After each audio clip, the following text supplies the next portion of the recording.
Hello everyone and welcome back to English Pod. My name is Marco. And my name is Catherine, and today we have an advanced media level lesson, so that's the very highest of our levels. Right, and we're going to be talking about a very popular tradition in North America, a Thanksgiving dinner. Okay, so Thanksgiving is a very special holiday for Americans, and Canadians also celebrate it. But on different dates, right? Canadians have it on a different date. Exactly. I'm not sure what the Canadian date is, but Americans celebrate it at the end of November. The day changes every year because it's a Thursday, but we usually have the day off from work or school, and we all eat together and celebrate the year and celebrate the harvest and celebrate our families and friends. So this tradition of Thanksgiving, what do you commemorate or what do you celebrate? Well, we actually celebrate the first harvest that the Pilgrims had when they were right off the boat in New England. So that's the eastern part of America. These people had come from England, and they were trying to find a new land and a new life, and they ended up in the Massachusetts area, and they didn't know how to farm, and they didn't know how to work the land. And so the Native Americans who were living there at the time helped them out, helped them grow corn, helped them find out how to use the land in a productive way. And so when that first harvest happened, everyone was able to grow. It's actually a year after they arrived. Everyone was able to grow corn and food and crops, and then they all shared a meal together to celebrate this wonderful occasion. Wow. And it actually helped them survive the winter, because most of the Pilgrims, most of the settlers, they died during the first winter. And so this was a really great thing for them. Wow. That's really interesting. An interesting aspect of history and why this is celebrated mostly, as you say, in North America and Canada, and that's why many other countries don't really have it. But it's a popular get-together, and, well, what you usually have is a turkey, right? Exactly. So turkey is a very big bird, and they go gobble, gobble, gobble, gobble. And they have that kind of really red, long kind of thing on their necks and big tail feathers. And they're delicious. But the funny thing is about turkey that there's a chemical in it that makes you very sleepy. Well, not a chemical. There's a protein in it that makes you very sleepy. Oh, really? I didn't know that. So the joke is that after you eat dinner on Thanksgiving, everyone falls asleep on the sofa. Well, Thanksgiving meals in the United States are very, very big. They're very elaborate, right? You not only have turkey, but you have pumpkin pie, and you have mashed potatoes and gravy, and just like a table full of food. Exactly. And it's a way to celebrate, well, to give thanks for all the things that you have. And so we like to cook a lot of food to celebrate that. And they're all fall foods. So squash, pumpkin, potatoes, things like that. All right. So we have a dialogue here. So it's just that. It's a guy who is preparing a turkey dinner and also preparing pumpkin pie, but he's doing it in a very peculiar way. So why don't we listen to the dialogue, and then we'll come back and just talk a little bit about the different terms that he used.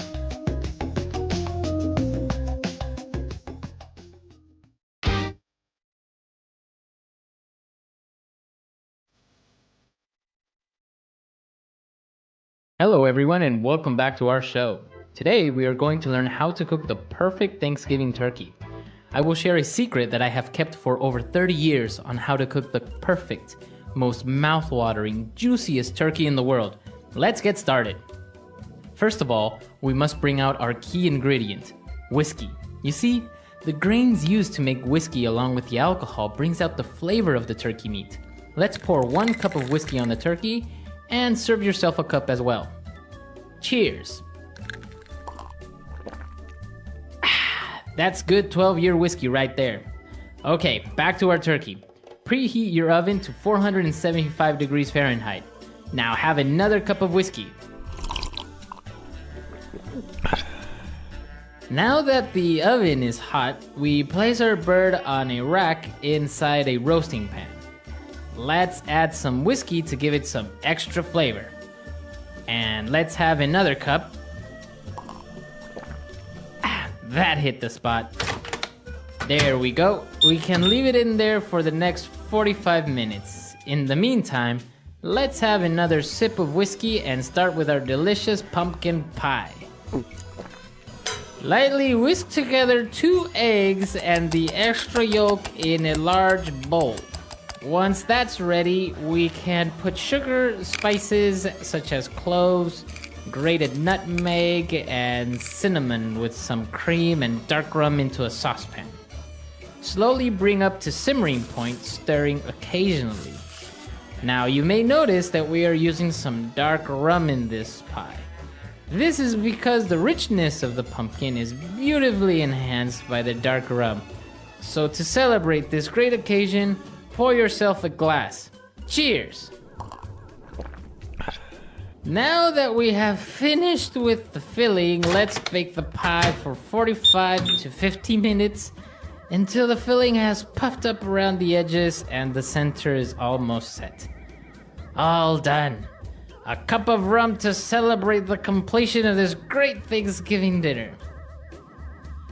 After waiting for an hour and having a couple of drinks, it's time to check on our turkey.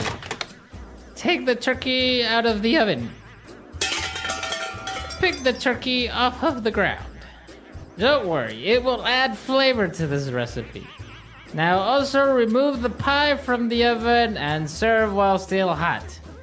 Cheers and happy Thanksgiving!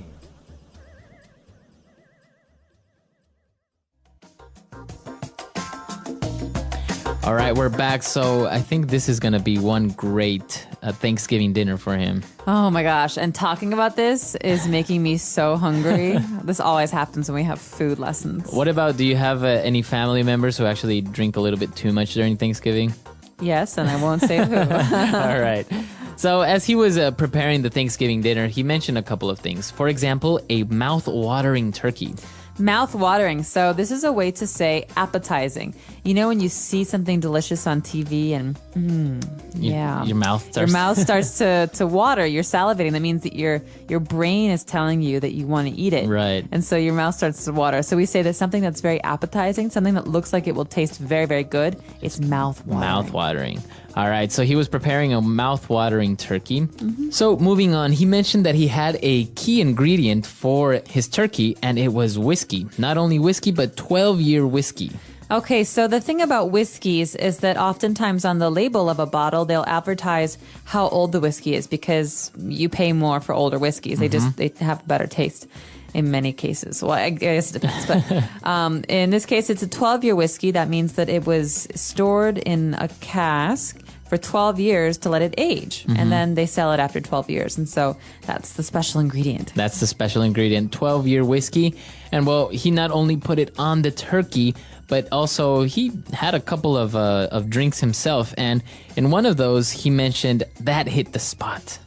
That hit the spot. What spot? The spot. Okay, so this is a really common phrase in English that we use to say that something is very satisfying. So that hit the spot. And not only for drinks, right? No, you could use it for food or anything, really. So in this case, I could say, oh, I was so hungry. That sandwich really hit the spot. Okay. I really needed to eat right now, and that sandwich was perfect. That was perfect. All right.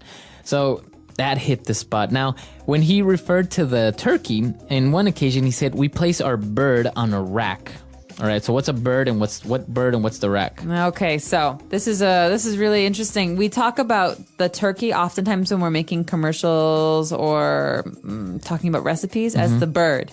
So you want to take out the bird and you want to open the packaging. So the bird is the turkey. A turkey is a kind of bird. You can say this about chicken as well because it's another kind of bird, but this is a kind of a colloquial term in cooking for whatever bird you're cooking. Right, okay. And when you're placing it on a rack, what's a rack? Okay, so in our ovens, an oven is it's a kitchen appliance that you have that heats up food. But it's not like a microwave, it's much stronger. And so inside there are metal bars. We don't have, they're like shelves, but they're open. And so these metal bars are called a rack. Okay. So you put the turkey in the oven on the rack. Right. You can't put it on the base of the oven because then it would burn up. Exactly. And you don't have a shelf because that would be a problem. All right. And well, moving on the instructions when he was preparing the pumpkin pie, he told us to lightly whisk together 2 eggs. So we have a verb here, to whisk. To whisk. So that's not only a verb, but a noun as well, right? All right. It's an instrument. Exactly. And this is a verb we often use with eggs. So to whisk eggs. You can also whisk like sauce for a salad, so like a salad dressing. But it's a way that we stir something. And so oftentimes we have an instrument called a whisk that that's not like a fork. It actually looks kind of funny. It's got bars on it. Like wire that kind of make a circle. Exactly, and they are very thin wires, and you usually stir very, very, very quickly. Especially if you have eggs, this will break up the egg, and it becomes kind of like foamy. Foamy, yeah. To make like an omelet, for example. Exactly. So to whisk is a kind of, it's a way to stir. Okay, and then he mentioned some ingredients such as sugar, spices, and grated nutmeg. So what is this verb, grated nutmeg, or an adjective, grated? Exactly. So this adjective grated means that, it's a kind of way to cut up something. And so you often hear the term grated cheese. That means not a big chunk of cheese, but we push it against a board to get little pieces of it to fall off. And that's called grated cheese. And so in this case, we have grated nutmeg. That means that it's been kind of, the nutmeg comes in very pods. Small pieces. Yeah, pieces, and we're breaking it down. All right, very good. And he also mentioned something about bringing the sauce to a simmering point. What is that simmering point?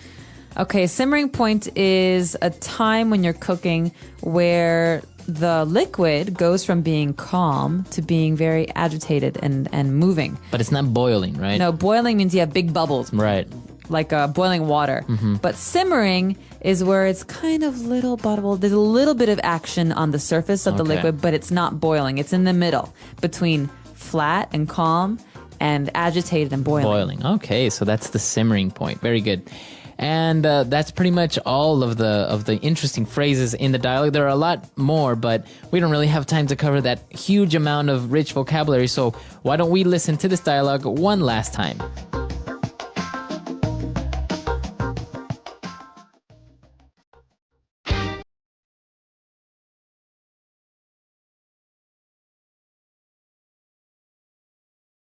Hello everyone and welcome back to our show.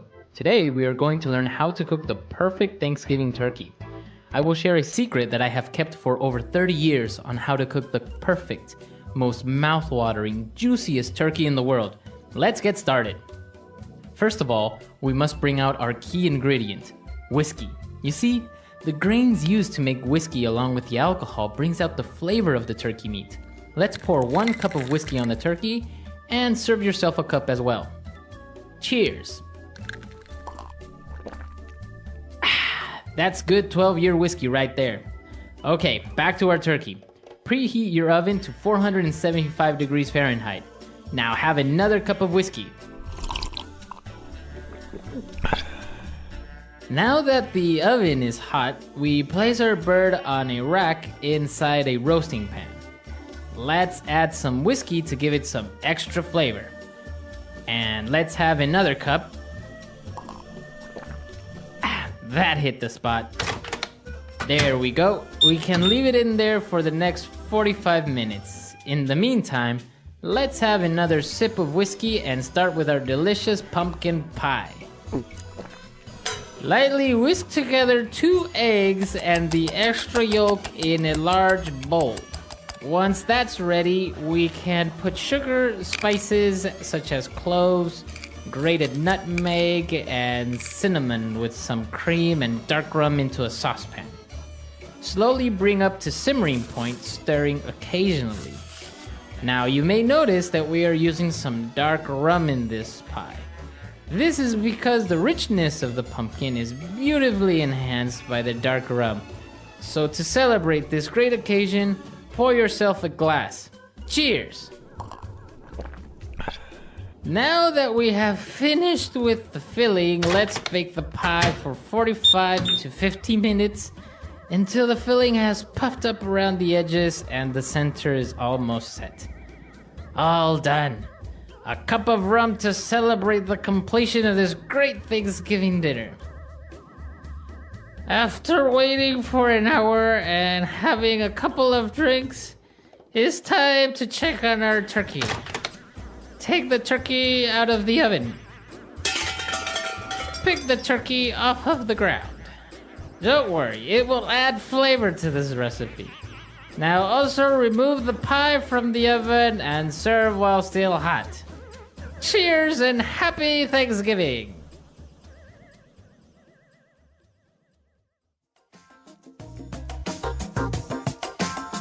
All right, we're back. So Thanksgiving dinner, really popular. Catherine, have you ever cooked, or are you into the whole Thanksgiving feast? I'm very into it. It's my favorite holiday in America, mostly because everyone gets to celebrate it. It's not religious, so you don't have to worry about other people not celebrating it or not knowing what to do.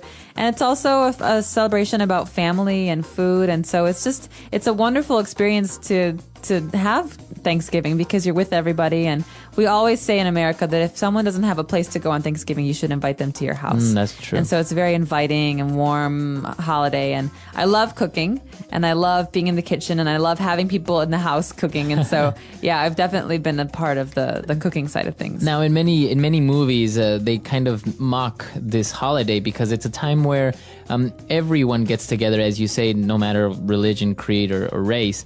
And that also causes for a lot of family members to get together and argue and have discussions about politics or talk about family problems and stuff like that. So what do you think of that? Well, I think it's an exaggeration, but it happens. People get very stressed out during the holidays. They call it the holidays because this is beginning where you have Thanksgiving and then later Christmas. But I personally don't have experience with that really on Thanksgiving because it's such a happy holiday for us. So, and in my family, arguments about politics and history and all that is very encouraged. Oh, okay. And so it's just a part of the holiday where we have one person at the table who says this and the other person says this and you're all drinking and it's fun. I look forward to it. All right, very good. So if you guys have any other questions or doubts about this holiday, because as we say, it's very common in North America and Canada, you can come to our website, englishpod.com. And if you have any other questions or suggestions, you can leave those there as well. We look forward to hearing what you have to say, and happy Thanksgiving. Happy Thanksgiving. Bye, everyone. Bye.